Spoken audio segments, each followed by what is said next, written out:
Bapak yang berbahagia, kita ketemu lagi pada video ke-15.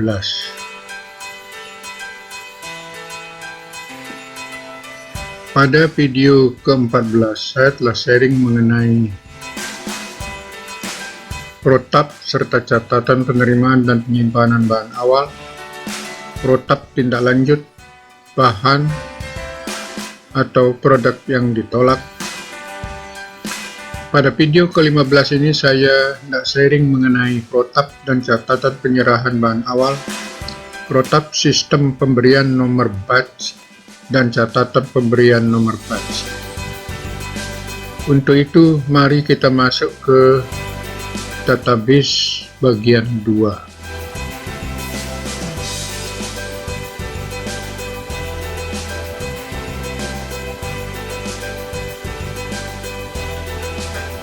Mari kita langsung login ke database CPKB Plus bagian 2.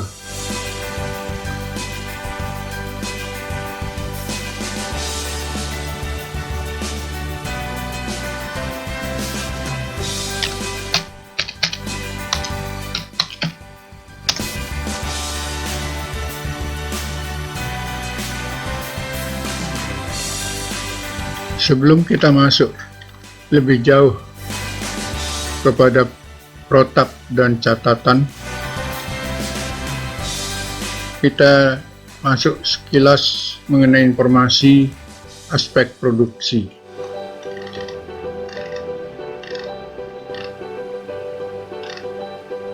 Pada video ke-14 saya sudah sharing mengenai bahan yang ditolak, verifikasi bahan. Kemudian pada saat ini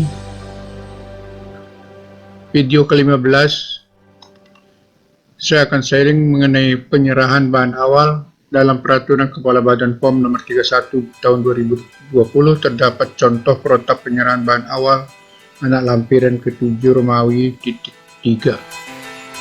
Sebagaimana disebutkan sebelumnya bahwa semua bahan memiliki catatan yang lengkap dapat dituangkan dalam buku log atau logbook penerimaan. Dari ketentuan ini, logikanya penyerahan bahan harus juga memiliki catatan yang lengkap. Kemudian pada video ke-15 ini, saya akan sharing mengenai sistem penomoran batch. Setiap produk diberi nomor identitas produksi atau nomor batch yang memungkinkan untuk dapat dilakukan penelusuran riwayat produk. Tujuan pemberian nomor batch adalah untuk menandai saat pembuatan suatu produk. Pemberian nomor batch menjadi kewajiban setiap perusahaan untuk merancangnya dengan tujuan memudahkan dalam penelusuran kembali. Sistem penomoran batch dibuat spesifik dan tidak berulang pada produk yang sama untuk menghindari kesalahan atau kekeliruan.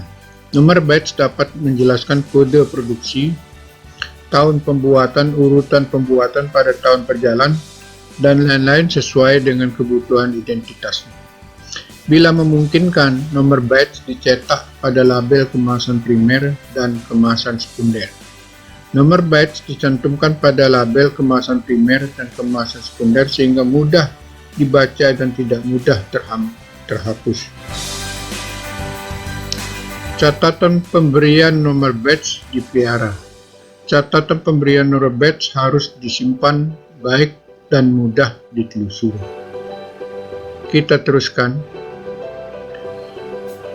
Kita buka contoh yang ada pada peraturan Kepala Badan POM nomor 31 tahun 2020. Prosedur tetap penyerahan bahan awal dalam bentuk PDF seperti berikut. Prosedur tetap penyerahan bahan awal. Kolom-kolom di atasnya ini tetap tidak seperti sebelum-sebelumnya, protap-protap sebelumnya. Tujuannya untuk melaksanakan dan mengawasi penyerahan bahan awal. Ruang lingkup. Prosedur ini berlaku untuk penyerahan bahan baku dan bahan pengemas. Tanggung jawab. Kepala gudang bertanggung jawab atas pelaksanaan dan pengawasan penyerahan bahan awal. 4. Prosedur. Setiap penyerahan bahan awal harus mengikuti prinsip FI, FO, pertama masuk, pertama keluar. FE, FO, pertama kedaluarsa, pertama keluar. Titik 2, harus sesuai dengan surat permintaan bahan awal dari bagian produksi dan harus dicatat di dalam kartu persediaan bahan awal. Segera setelah selesai penimbangan, wadah bahan awal harus ditutup rapat. Setiap bahan awal yang tumpah tidak boleh dikembalikan ke dalam wadah asal, tetapi harus dimusnahkan dan dilaporkan kepada pimpinan secara berjenjang. Di sini kemudian harus dicantumkan referensinya, didistribusikan kemana saja. Teman-teman, ibu bapak yang berbahagia, di sini disebutkan bahwa permintaan bahan awal dari bagian produksi dan harus dicatat di dalam penyerahan bahan awal harus dicatat dan di dalam kartu persediaan bahan awal. Saya memberikan saran untuk menggunakan database digital terstruktur yang sangat akan membantu baik dalam penyimpanan data, security-nya, kecepatan, pengurangan hard copy yang tentu akan makin lama makin banyak, kemudahan dalam pencarian dan sebagainya. Kita kembali. Nah, kita lihat prosedur tetap penyerahan bahan awal dalam bentuk aktif seperti ini. Karena ini merupakan protap, jadi tidak banyak dokumen yang akan dibuat. Oleh karena itu saya selalu tampilkan dalam bentuk daftar atau list, di mana kemudian juga nomor protapnya dibuat secara manual seperti ini. Nah, ini kalau saya buka seperti form persis, ini isinya sebagaimana dicantumkan dalam peraturan Kepala Badan POM nomor 31 tahun 2020.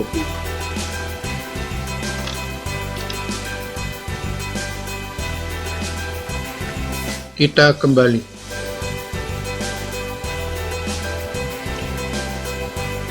Ya, ini merupakan suatu contoh saja bagaimana disebutkan dalam peraturan Kepala Badan POM.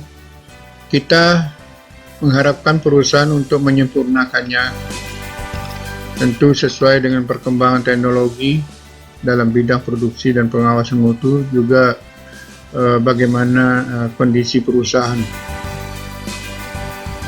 Sebagai contoh, di sini referensi sudah saya tambahkan, isikan daftar referensi yang digunakan. Ini hanya simulasi saja. Ini nanti disebutkan saja referensinya, katakanlah pengarangnya siapa, judul bukunya atau judul jurnalnya atau judul apa, di sini disebutkan, kemudian penerbitnya apa, tahun berapa, halaman berapa. Kemudian didistribusikan ke semua kepala seksi dan supervisor di bagian produksi dan bagian pengawasan mutu. Apabila kita masih ingin menyempurnakan atau mengubah protap ini, kita masuk saja ke menu edit, fasilitas edit. Misalnya di sini, kita jangan langsung saja isikan daftar referensi yang digunakan yang mencakup, misalnya di sini, yang mencakup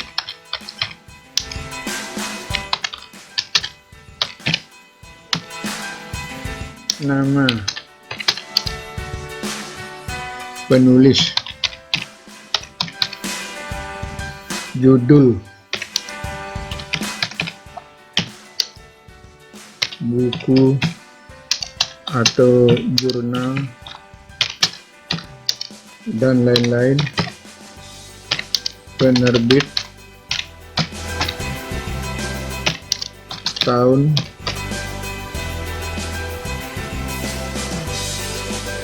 halaman,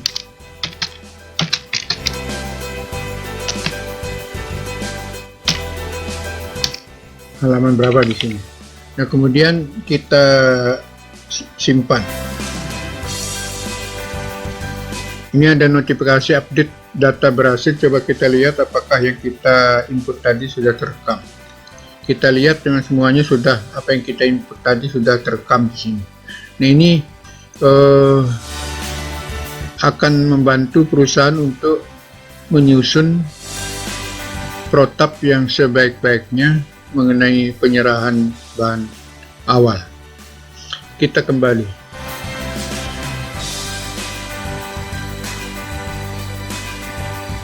Seperti tadi yang sudah saya kemukakan bahwa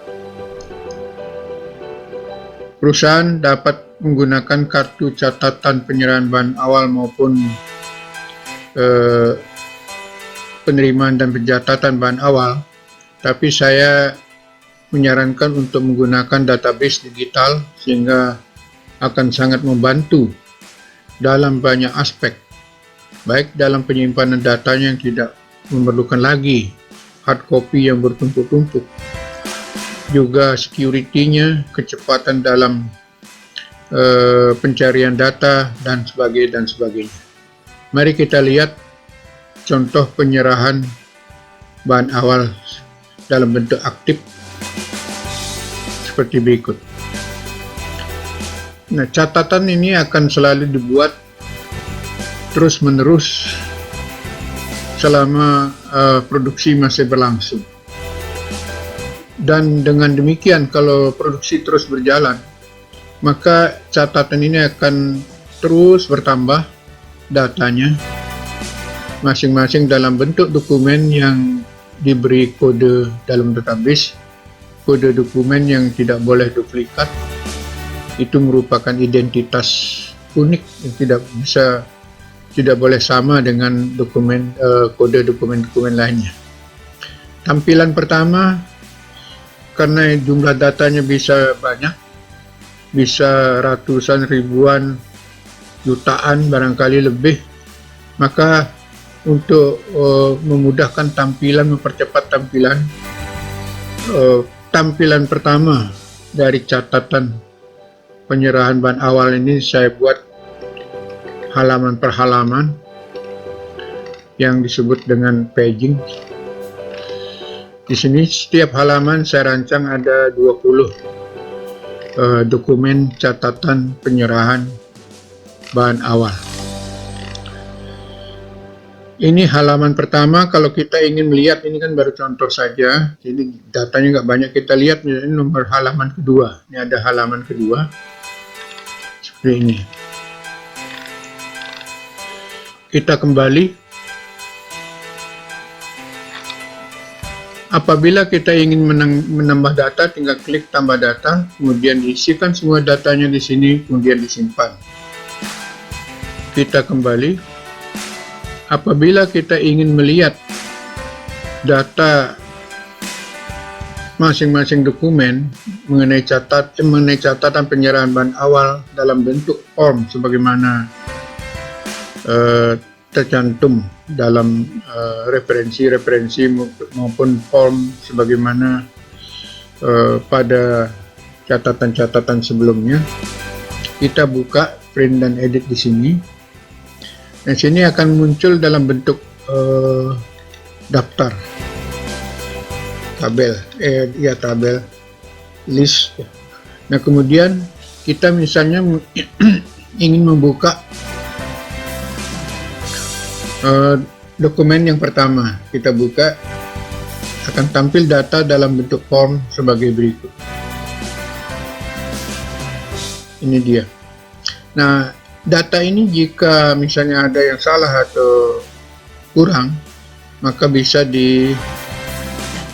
disempurnakan atau diedit. Di sini nomor dokumennya saya buat berubah secara otomatis dengan kode awal BSC 00001. Di sini memungkinkan kita akan membuat catatan sampai 1 juta. Ya, 1 juta lebih lah. 9 juta sekian gitu. Nah, kemudian di sini dipilih bahan baku atau bahan awal, kemudian tanggal penyerahan kapan, nama bahan awalnya misalnya lauric acid, kode bahan awalnya ini saya ambil misalnya kode CAS-nya, CA AS-nya nomor sekian, saya ambil sebagai kode bahan awalnya, nomor sertifikat analisisnya. Ini dilihat pada bahan awalnya sendiri, bahan baku terutama. Kemudian satuannya kilogram, dan jumlah yang diserahkan ya 10.50. Ini dalam bahasa dalam bentuk internasionalnya pakai titik.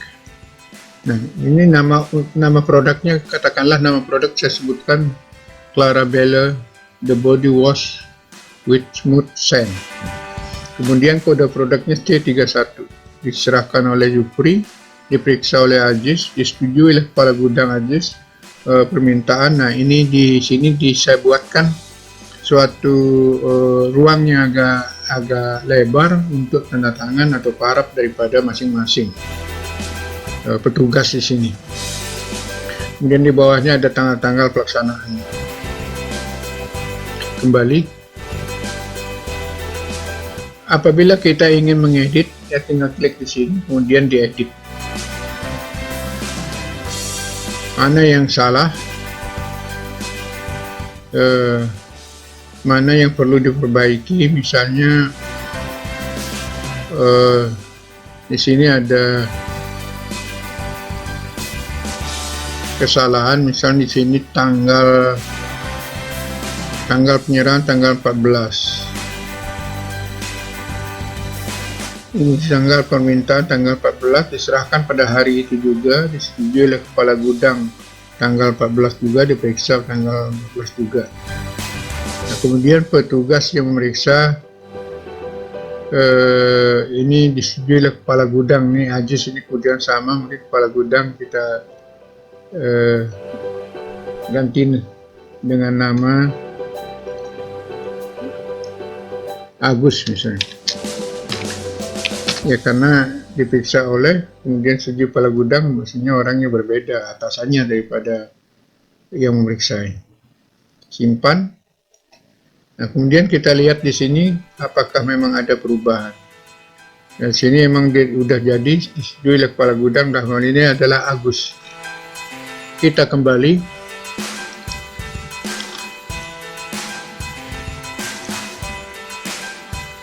Seperti tadi yang saya sudah kemukakan bahwa penggunaan database digital akan sangat membantu dalam banyak hal. Katakanlah suatu contoh dalam pencarian data yang dibutuhkan. Katakanlah data penyerahan pada tanggal berapakah, kita ambil misalnya tanggal 14 Januari 2001. Kita cari berdasarkan tanggal tersebut. Nah, pada tanggal 14 Januari tahun 2021 telah dilakukan penyerahan bahan awal dari kepala gudang kepada bagian produksi, yaitu lauric acid, lauryl hidroksisultain, myristic acid, potasium, lauryl betain, glycerin, sodium, glycer glabra, root extract, fragrant, dan seterusnya, terakhir aqua. Di sini ada satuan dalam bentuk kilogram, ya, karena ditimbangnya kilogram. Untuk cair atau padat ya. Kalau cair bisa jadi dalam bentuk volume liter misalnya, atau cc mililiter. Jumlah yang diserahkan begini. Kita kembali. Nah, kita misalnya ingin mencari bahan apa saja, kapan saja suatu bahan itu diserahkan. Kita ambil misalnya di sini yang paling atas, yaitu lauric acid atau stearic acid.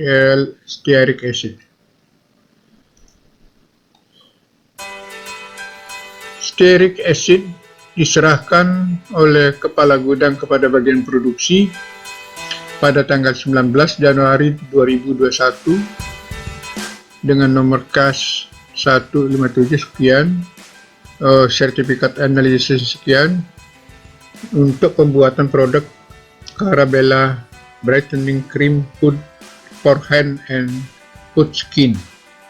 Dan yang diserahkan oleh siapa, atas permintaan siapa, tanggal permintaan, tanggal berapa. Kemudian kita juga dapat cari berdasarkan nama produk antara atau produk jadi.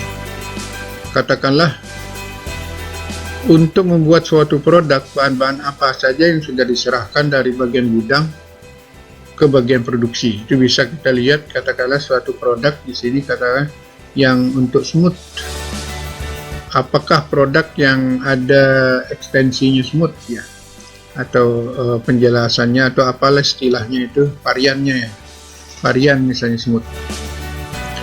Kita lihat di sini ada terlihat bahwa produk-produk yang diminta atau yang diserahkan oleh bagian gudang ke bagian produksi untuk memproduksi produk dengan varian smooth, terasa lembut ya, ada lauric acid dan seterusnya. Di sini ada, kita bisa melihat dengan mudah dan cepat dalam waktu tidak sampai 1 menit tapi hitungan detik, dan bisa kita dapatkan itu semua. Dan ini kalau mau di copy, di print bisa, kemudian juga kalau kemudian kita ekspor ke bentuk Excel juga bisa. Kita kembali.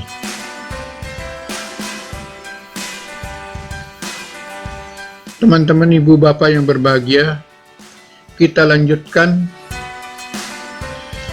ke prosedur tetap sistem penomoran batch atau lot dalam bentuk PDF yang tercantum di dalam Peraturan Kepala Badan PAM nomor 31 tahun 2020 seperti berikut. Prosedur tetap sistem penomoran batch. Seperti biasa di atasnya ini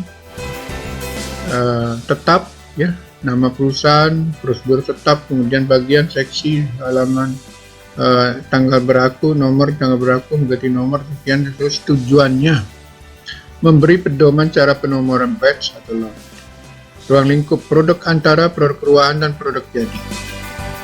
Tanggung jawab kepala bagian produksi atau bagian PPIC, perencanaan produksi dan pengendalian material.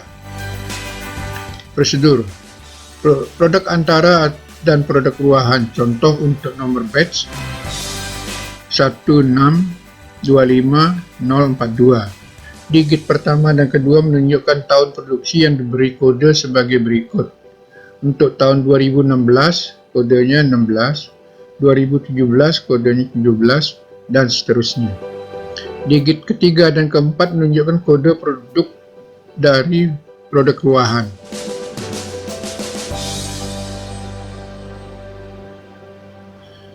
Produk ruahan. Jadi ini yang 25 ya. Kemudian digit kelima, ke-6 dan 7 menunjukkan urutan produksi, misal 001, 002 sampai dengan 0999 pada tahun yang sama. Jadi untuk produk jadi di sini ada tambahan huruf. Di sini 1625042A. Digit pertama sampai ke-7 menunjukkan kode batch untuk ruahan, produk ruahan. Kemudian digit ke-8 menunjukkan lot pengisian A, B, C, dan seterusnya. Teman-teman, ibu bapak yang berbahagia, kita teruskan. Itu dalam bentuk tidak aktif, ya, format PDF-nya. Kita masuk ke catatan pemberian nomor batch dalam bentuk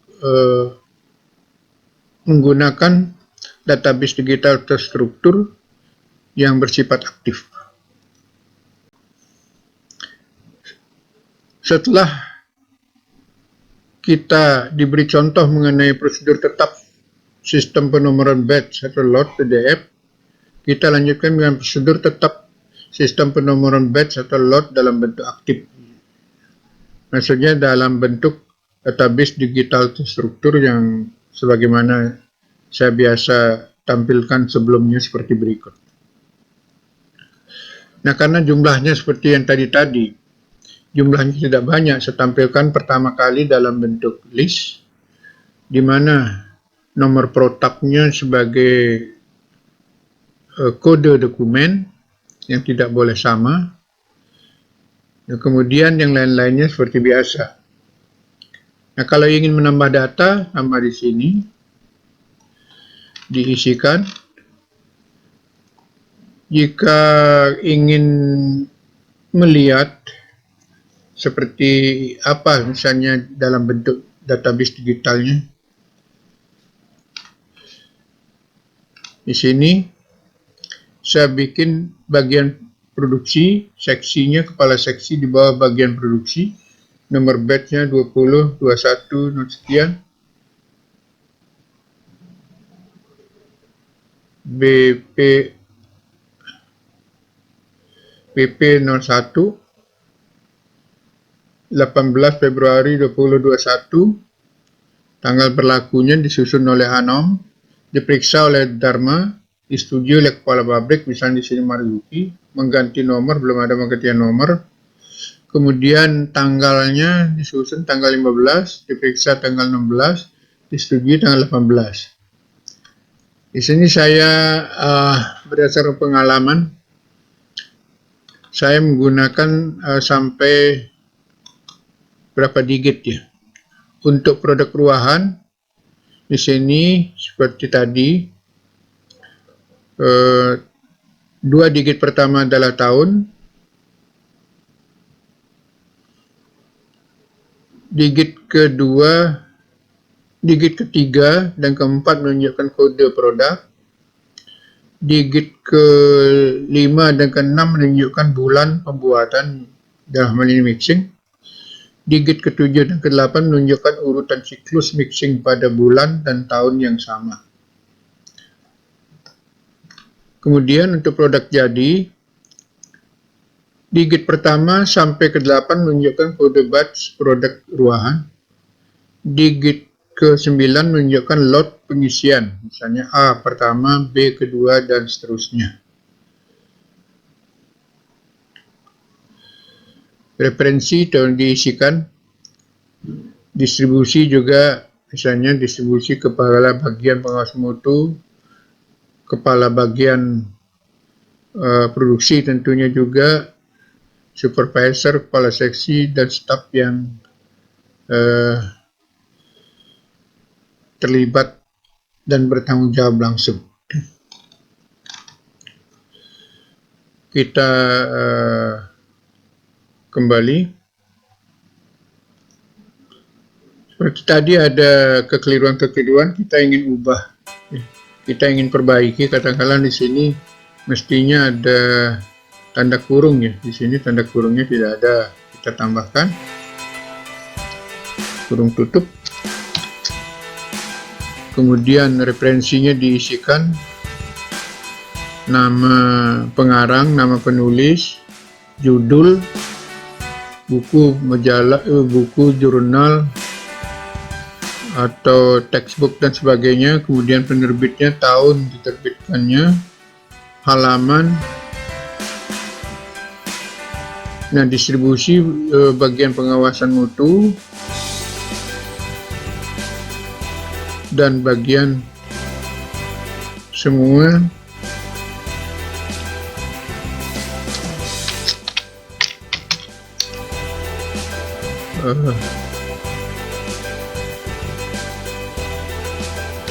personil di bagian pengawasan mutu dan di bagian produksi, misalnya di sini kita tambahkan. Kemudian tinggal kita simpan, klik simpan di sini. Nah, update data berhasil. Kemudian kita ingin lihat, buka di sini. Apa yang kita input tadi sudah terekam di sini. Ya, di sini kurung tutupnya sudah ada, distribusi semua personil di bagian pengawas mutu dan di bagian produksi sudah. Kita kembali.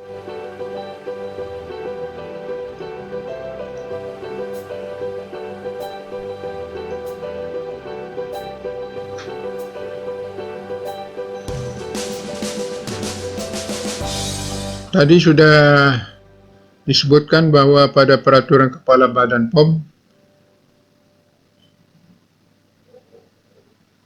disebutkan ada penggunaan kartu dan sebagainya, tapi saya sarankan untuk menggunakan database digital menurut bagaimana ini akan sangat membantu.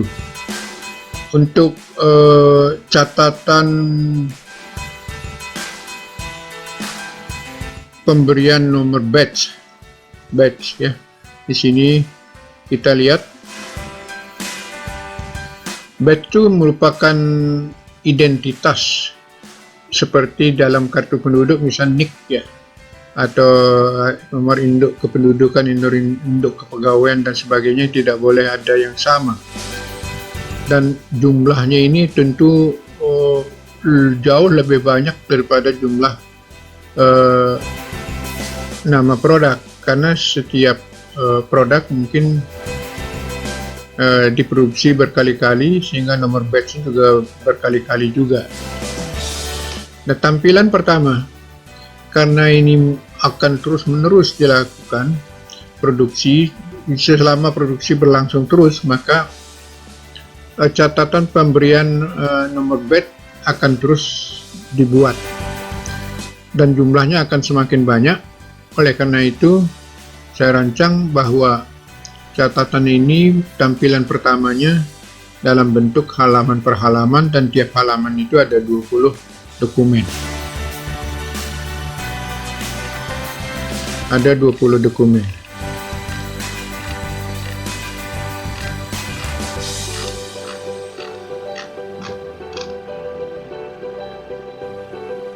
Jika kita ingin menambah data, kita tinggal seperti tadi, kita klik di sini. Input data catatan pemberian nomor batch. Nah, catatan pemberian nomor batch. Nah, tentu tadi catatan pemberian nomor batch supaya mengikuti tadi protap sistem pemberian nomor batch. Kita ikuti di sana. Ini tinggal diisi kemudian disimpan. Apabila kita ingin melihat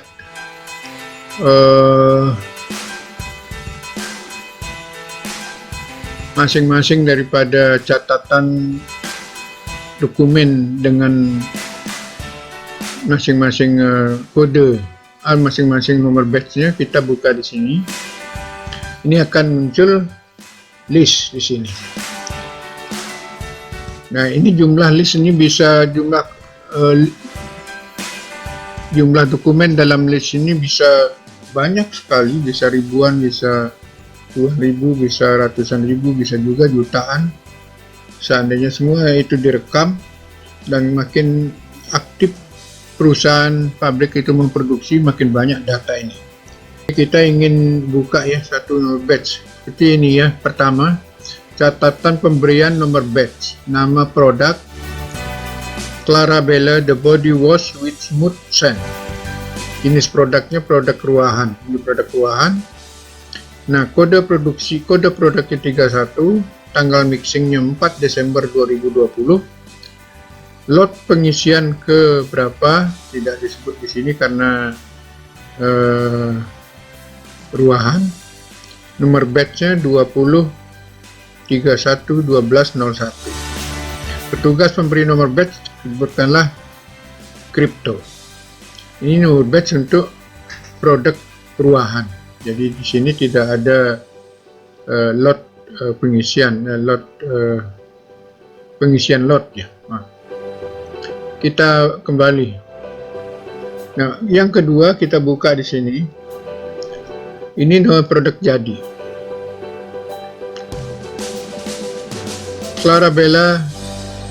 Clarabella The Body Wash with Smooth Sand.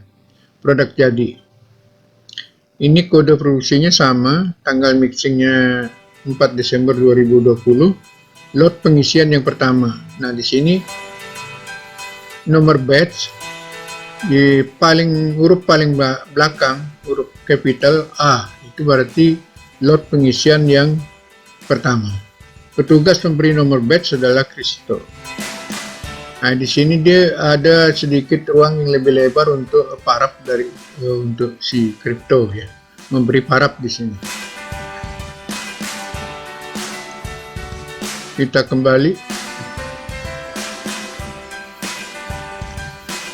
Jika kita ingin mengubah, memperbaiki, kita tinggal edit di sini.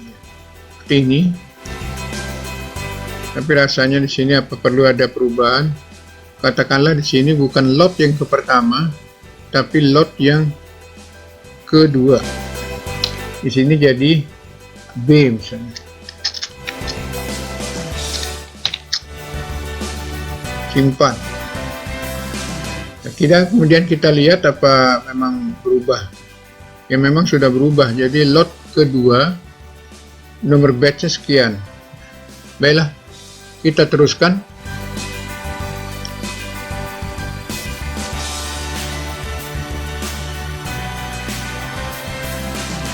Ini merupakan suatu nilai plus yang sangat-sangat membantu industri, yaitu dengan sistem penggunaan database digital ini dalam pencarian nomor batch. Walaupun jumlahnya mungkin ribuan, ratus ribuan, jutaan, tapi kita bisa mencari nomor batch tertentu atau produk-produk tertentu, tanggal tertentu, dalam waktu yang sangat cepat. Katakanlah kita ingin mencari nomor batch 20